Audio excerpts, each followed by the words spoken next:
In today's Leeds news, this week's Loan Watch. Leeds given a boost in hunt for Inter Milan midfielder. Matthias Bogutz on the move. Leeds keeping their options open on manager situation.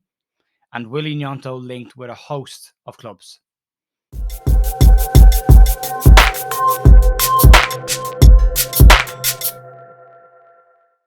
Morning, folks. Jay here at The View for Tuesday, the 21st of March. I hope you're all having a cracking weekend and day and morning and all the good stuff.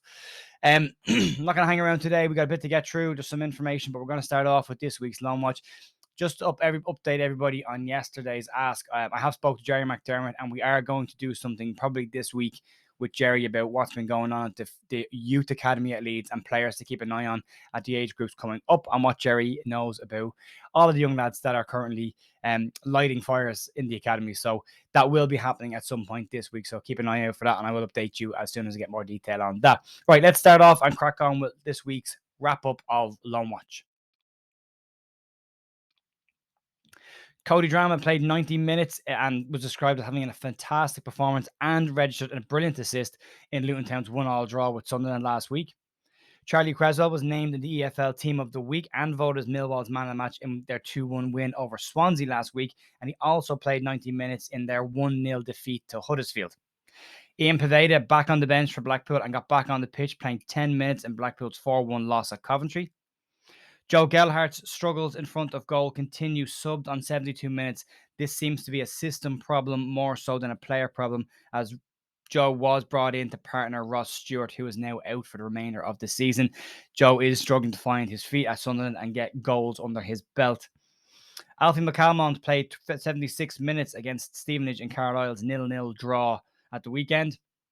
Stuart McKinstry's time at Motherwell has gone from positive to struggling, as he was an unused sub again in their game against Rangers. Motherwell's upturn in form has coincided with McKinstry dropping to the bench, not that they're connected. Matthias Bogutz played 90 minutes in UDI Beta's 2-2 draw against FC Andorra. No goal assists or goals for that game, but a decent performance from the attacker. Right, we're going to talk about Bogutz a bit more in a few minutes now, but that's the Loan Watch out of the way. Weird week this week. There was a lot of games going on midweek and weekends. Not everybody played. There was nothing from Lewis Bate, no Oxford games. So we picked that one up, probably just because, as far as I'm aware, the lower leagues don't break for international week. So we picked that one up as it comes in. We'll start off with rumor mill, I suppose, and Hakan Calhanoglu. I really struggle to say his name. It's the G in the middle that you don't pronounce. According to Il Romanista, the player situation has changed, and that could boost Leeds' hunt to try and sign him. The player was expected to stay at Inter Milan, and Fabrizio Romano had tweeted out that a contract extension was on the cards. However, Inter Milan's financial situation appears to have changed, something in and around capital gains tax as well.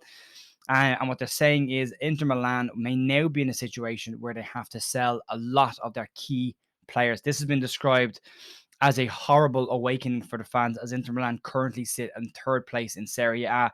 Calhanoglu has been linked with a number of clubs in Spain, as well as Leeds and Spurs, and this situation is now being said as opening the door for Leeds and Spurs to make a move to try and sign the player at what could be a cut price deal as well. He is known for assists and goals, which Leeds desperately need from midfield. He's had 82 appearances in 2 seasons, which shows the amount of value that Inter Milan have in the player since they brought him in from rivals AC Milan. So it'd be an interesting one.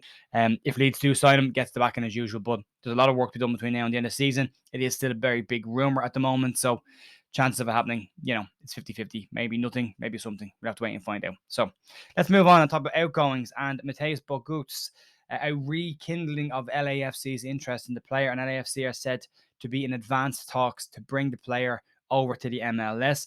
The deal is said to not be done yet, but be very, very close to being done. The 21-year-old is currently on loan at UDI Beta, as we've already said, and having a decent season there, after having a very good season there last year. He did struggle with an injury at the start of the season, which kind of slowed his progress down. A player that I was very keen on, and I thought would be a very good player for Leeds coming through, but the injuries seem to have stunted his progress at Leeds. He has scored 6 goals and has got 7 assists for UDI in 46 appearances, and LAFC did try to sign him during the transfer window. There's mixed rumours about this, whether he's going to cut his loan at UDI to short. They refused to do that in January to let the player leave, but There are other rumours saying that this is a negotiation for when the season ends and then moving from Leeds, because he is out of contract at Leeds at the end of the season, so it will be a free transfer. So we'll have to wait and see what there. It's a shame it didn't work out for the player. When I saw him playing in the first Australian tour under Bielsa, I thought this is our potential future replacement for Pablo Hernandez. I thought he was excellent. He scored a cracking goal over there as well, but just injuries have really, really hampered his progress at Leeds, which is it's a big shame. But anyway, let's move on to the two top stories. One's around the managerial situation at Leeds, and one's around Willie Gnonto. We'll start off with the managerial situation, and this one has a bit more credit to it because this comes from Ben Jacobs, and what he's saying is that Leeds are keeping their options open on a future manager situation.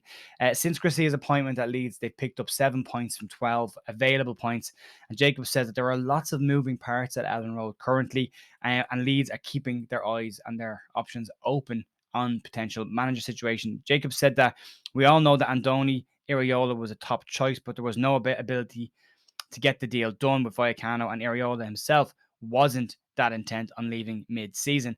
He said all options are being kept open at this stage, and the best way for Garcia to keep his job beyond the summer is to keep Leeds in the Premier League, which probably goes without saying. But if he does keep Leeds up, it would be harsh to make a move away from it. It might not be the most exciting style of football right now, but right now it's effective football over fantastic football.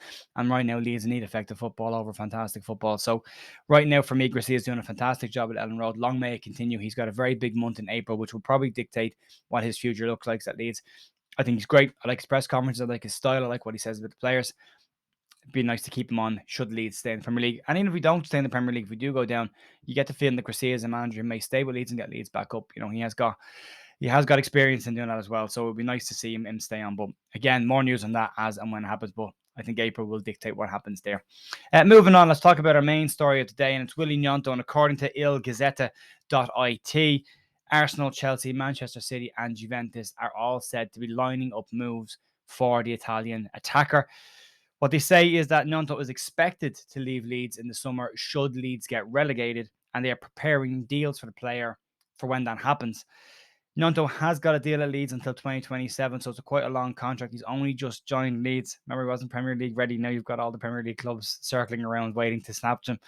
But what it says here is that because of his contract length, even if Leeds do go down, the sale will be on Leeds' terms, and Leeds will be looking for a very, very large fee. I'll also be adding a future sell-on fee onto that as well. It does just look like it's a relegation thing, and it's a number of players that will probably leave Leeds. I don't think everybody will leave Leeds. I think a couple of kind of higher profile players, younger higher profile players, will leave Leeds, like Semelier. I think Robin Koch's been linked to it as well. Jack Harrison will probably go, and then you're looking at Gnonto as well. Again, all depends on Leeds being in the Premier League. So just a story for right now. If Leeds stay up, shouldn't be an issue. So yeah, that's pretty much it for today, folks. Flew through that. As always, the one a week this week. If you like the channel, you can subscribe, you can like the videos, all that kind of stuff, which helps me to grow. And I'll see you back here tomorrow morning with more news, more Leeds news, and some information on the academy stuff with Jerry for later in the week. Have a great day. Talk to you soon. Bye.